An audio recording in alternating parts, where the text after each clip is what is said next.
welcome to this Friday testimony. This is where we share stories from everyday people doing amazing things. And today we're interviewing my man Dean, who's going to be telling obviously his story of obviously how he's obviously overcoming the battle with cancer, but without losing his joy. So enjoy this video.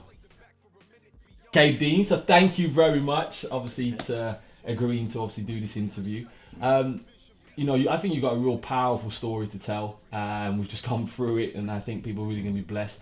So really what I want to do is really map out your story and what's happened with cancer and where we are up to present day. But if we start off just before 2012, where obviously you found out about the cancer, what was you doing, your role, and the importance of your health at that point? So what was you doing at that time? Yeah, so my health was really important because I was a basketball coach. Oh, okay. And so I'd be coaching in primary schools, in secondary schools, colleges. Yeah. I ran a basketball club that had about 50, 60 children, all playing basketball, and we used to play in the National League. Oh, wow. And, you went to levels. Oh, yes, yeah. And we even got to the playoffs every year. Come on. Yeah. Like your life was almost, not saying complete, but you were having, you know, because I know you're married, you got some great 2 boys, and so you're doing your dream job, which not many people had. So life at that time was really good. Oh, yeah. 2012? Yeah. Okay. Yeah. All right, so that then leads us into that day, because I know you were saying that you had a pain in your leg. So tell us about that. Yeah, after one of the sessions that I'd run, I found that during that session, I was getting some pains in my leg. And that the pain gradually became worse until it got to a point late in 2011. So it got worse over a period of months, or it was oh, okay. in months. Yeah. So it's just a slight niggle at first, and then it got more and more. And then 2011, I had to go to the doctors, and it was just some sort of muscle problem according to the doctor. And then went through the end of 2011 into 2012, and the pain became so bad that I couldn't run. Wow. And walking became quite difficult. And so I got sent to the physiotherapist by the doctor. After a couple of sessions with the physio, the physio then said, we don't sure what's going on here, and then they sent me to the hospital for a CT scan. Right. Was you overly concerned at this point, or did you still think it was a muscle problem? No, I just thought it was a muscle problem because that's what the doctor had said. That's what the physios thought it was. Yeah. And so I went to get the results of the CT scan, and I went with my mum. And we were just sitting there with the doctor, and he was just looking at the CT scan results, and he just said, it's cancer. Oh, wow. And initially, after he'd said that word, everything else he said for the next 10 minutes just flew past me. I didn't hear anything. And then we had to go and get an X-ray at that time, and whilst I was sitting waiting to have the X-ray with my mum, I was just saying to my mother, you know, did he say I have cancer? Did he say I might have it? Did he say I wasn't sure? I said, what did he say? And so we had to go back then to see him after the X-ray. You know, I'm going back to see my wife and my 2 sons now. In a nutshell, what can I tell them? And he just said, tell them you've got cancer. Wow. And then he sort of just explained then what type of cancer it was. And what type of cancer was that, if you don't mind? It was bone cancer. So it was osteosarcoma. Oh, it was called. I'm not going to repeat that, so I'm glad you said that. It's good. Which was, in a sense, was a miracle in itself that they'd found it, because it's primarily a young person's cancer. So the vast majority of people who get this are under 25. Oh, wow. And I'm 47. And so it was quite in its early stages. And so you know, since reading about it and talking to doctors, to actually catch it in a 47-year-old before it got any bigger was miraculous in itself. Well, when I came home, we got home quite late. It was around about 7 o'clock, something like that. my wife was going out to church on that evening. It was a Tuesday evening, and so when I got home, she asked me how I got on, and so I had to tell her. I said, "Oh, the doctor said I've got cancer."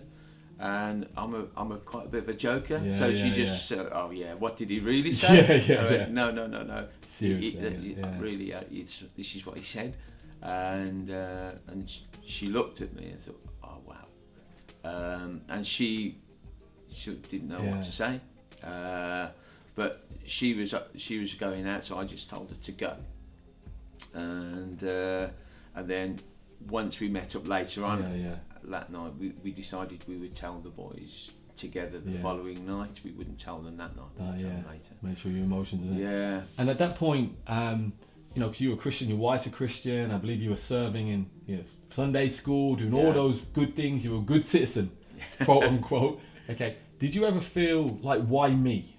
Like, why me? Why have I got cancer? Did you ever feel like that? No, I would even reverse that and say, why not? Wow, so that was your mentality, like, why not me? Yeah, God protects us and God keeps us, but God doesn't ever say, nothing will ever go wrong. Yeah. And in my opinion, thousands of people get cancer. Yeah. And it's how God is in that with you, which is what really helped me. I found out about the cancer on a Tuesday, and then had to go in for some more scans and stuff in the week. On Thursday morning, I'd done a basketball session at a local school, and I had to go in for a biopsy, which is, I had to go in for 10 o'clock it was, have this biopsy, and then after I had the biopsy, the physios came in, said, we'd looked at your x-ray, the cancer had taken away so much bone, we had to take a little bit more bone because of the biopsy. And now what we're saying to you is you can't put any weight on that leg because it will just break. Wow. And so I went from coaching on the morning to having to quit on the afternoon. But I always held on to, it says in the Bible that God has a plan for you. Come on.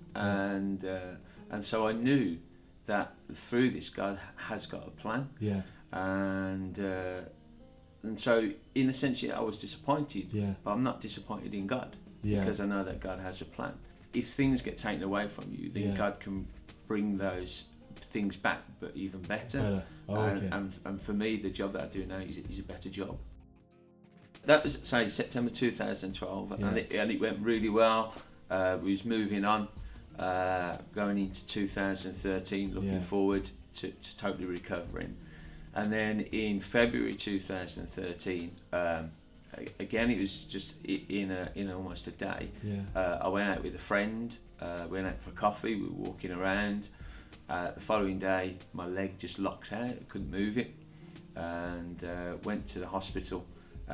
Found it was infected, and so that meant then having the operation done again, but they had to do it in 2 parts. So I went in for one operation to take out the prosthetic leg that was inside, and they replaced it with just a straight bar whilst we fought the infection, and I had to have a full length plaster on my leg for 5 months. And I was still holding on to the thing that God had a plan, and also God had given me a scripture and it said that